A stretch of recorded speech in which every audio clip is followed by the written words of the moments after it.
Hola chicos, con este vídeo voy a intentar explicaros un poquito mejor lo que hemos estado viendo hoy en clase acerca de la escultura y la pintura tanto románica como gótica. ¿Vale? Pues arrancamos. Vamos a empezar viendo la portada de esa iglesia. Bien, como veis, hablando un poco acerca de las cuestiones que veíamos en clase, fijaos. Bueno, aquí os presento la portada de una iglesia románica. Quería que vierais distintos elementos de la misma. Por ejemplo, esta parte de aquí es lo que se denominaría el tímpano, ¿vale? Esta columna central se llama parteluz. Estas dos columnas laterales a la izquierda y a la derecha se llaman jambas. Y estos arcos de aquí, que como veis, pues tienen forma de arco de medio punto, se denominan arquivoltas. ¿Qué es lo interesante de esta diapositiva? Pues quiero que os fijéis sobre todo en el tímpano, ¿bien? Bueno, ahí tenéis un pequeño detalle de ese tímpano, de la escultura, de los relieves que ahí aparecen, y como veis, la temática es una temática religiosa. Aquí veis algunas de las características que hoy veíamos en clase. Pues, la jerarquía del personaje que está situado en el centro, como es más importante que los personajes que están tanto en los laterales como en la parte inferior, ¿de acuerdo? Otra de las características, veis la frontalidad, siempre mirando hacia el frente, no hay sensación o una sensación clara de volumen. Y luego también, otra de las características de esta escultura, de este relieve, es lo que en latín se llamaba el horror vacui o horror al vacío. Diapositiva. Aquí veis otra escultura, en este caso ya sería una escultura de bulto redondo, en el cual, o en la cual mejor dicho, pues podemos destacar algunas características. Por ejemplo, si os fijáis, hay una total falta de, ¿cómo decirlo?, de comunicación entre madre e hijo. Igualmente vemos la frontalidad, ¿vale? Vemos que las formas son planas, ¿de acuerdo? Sí que aparece como un detalle a tener en cuenta, por ejemplo, veis el policromado, es decir, los distintos colores con los que se trataba de decorar esta escultura. Bueno, por lo que respecta a la pintura, bien, pues ahí veis dos detalles de San Clemente de Taúl. En este caso, como veis, la temática sigue siendo totalmente religiosa. Bien, aquí en este punto, el Pantocrátor, ¿de acuerdo? Y ahí un detalle de la cara de Jesucristo. Bien, recordad el cometido de la pintura y de la escultura románica. Decíamos que era un cometido absolutamente pedagógico, es decir, enseñaban a través de la pintura y de la escultura pues, las enseñanzas de la Biblia, de la Sagrada Escritura. Aparecían esas pinturas, pues como veis, en los ábsides de la iglesia. En este caso, pues, la decoración, como veis, también policromada de uno de estos ábsides. El gótico, ¿qué supone? Pues supone algún cambio. Vamos a ver un par de...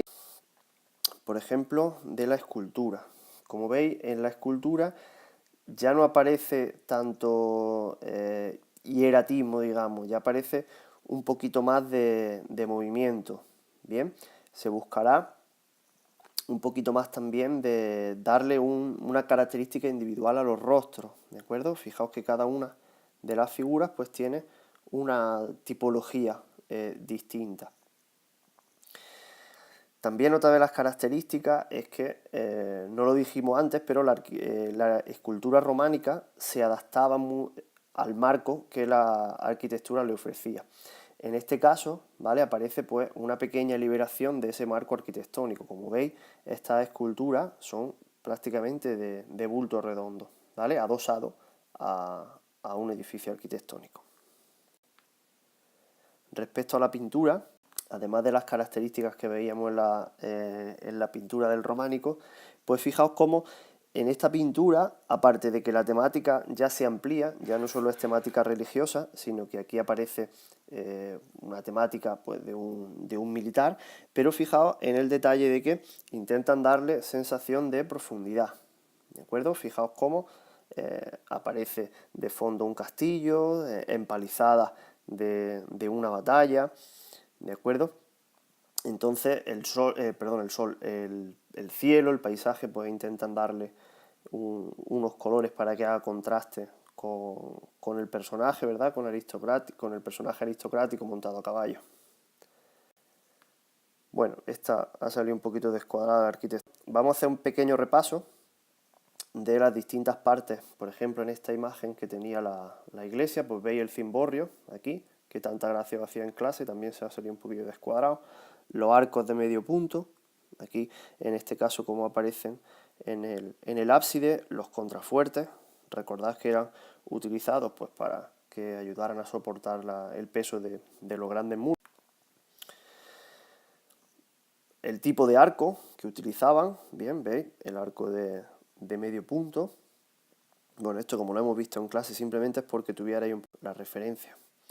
La bóveda, ¿vale? Pues ahí veis tanto la bóveda de cañón en este caso como cuando esas bóvedas de cañón se cruzaban.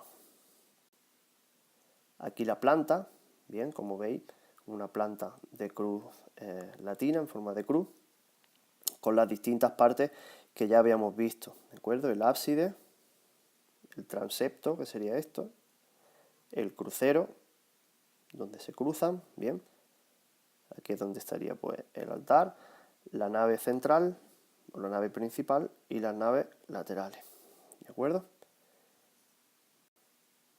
Mientras que, hablando ya del gótico, pues como veis, el tipo de arco es el arco apuntado. Bien, fijaos que ya no es una forma de semicircunferencia, sino que ahora acaba en punta. Y ese arco apuntado, cuando se cruzan dos bóvedas de arco apuntado, pues se denominan bóvedas de crucería. ¿Vale? Ahí veis distintas bóvedas de manera un poco más esquematizada. Bueno, y ahora por último quisiera añadiros, decía, la tabla que os prometí que os iba a preparar, ¿no? Esa tabla en la que cumplimentábamos tanto la función de los dos tipos de arte, tanto románico como gótico, y las características primero de la pintura y luego de la escultura, ¿de acuerdo?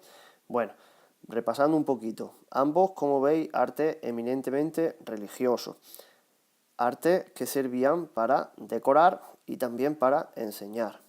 Bien, recordad que hablábamos que la mayoría de la población era analfabeta, con lo cual la manera que tenían de instruirles en la escritura, en la Biblia, pues era la visualización de esa pintura y de ese relieve. Y aquí algunas de las características que hemos ido viendo a lo largo de este vídeo, ¿de acuerdo?